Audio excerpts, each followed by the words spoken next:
Bobs here. I'm really looking forward to our upcoming shoulder pain and rotator cuff workshop. I'm very confident you're going to get a lot of useful information out of it. To help you get the most out of the workshop, I want to share with you today something very important.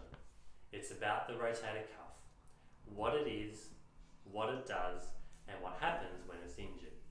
Let's get into it. Here's a diagram of a shoulder joint. We have the shoulder blade or scapula and the arm bone or humerus.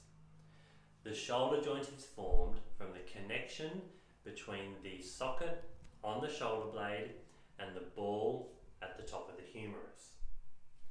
If we think about the design of the shoulder is designed primarily for movement. When it is working well, the shoulder allows us movement in multiple different directions, in elevation, forwards, backwards, and even hand behind back. If we have a joint that is designed primarily for movement, we need some sort of support or stability system for that joint. How do we achieve that in the shoulder? The answer is in the rotator cuff. The rotator cuff is a system of 4 muscles that support the shoulder or provide support to the shoulder during movement. One muscle sits on top, one sits at the front, and then 2 are at the back.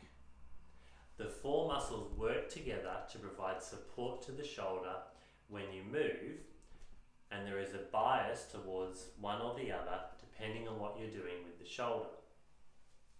Now, if the rotator cuff is sore, torn, or injured, it won't be able to do its job properly, and we lose the stability of the shoulder joint.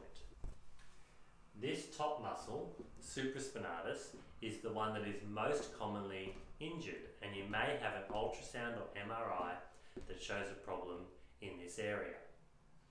A very common situation that arises in the shoulder is called bursitis. Here's how that works.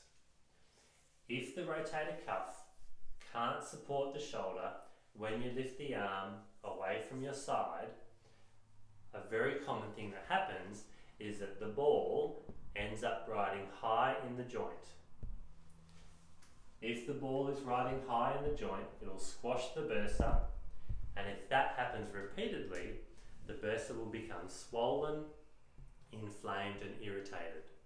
This is what bursitis is. Many people will have an injection for bursitis, and that may give them some pain relief. However, if we treat the bursitis, but we don't treat the underlying problem in the rotator cuff, then the pain can recur. So that's the rotator cuff, a system of 4 muscles that support the shoulder joint during movement. At the workshop, we'll be going over exactly how physiotherapy can help with different rotator cuff injuries, even if you have a partial thickness or full thickness tear. There's one more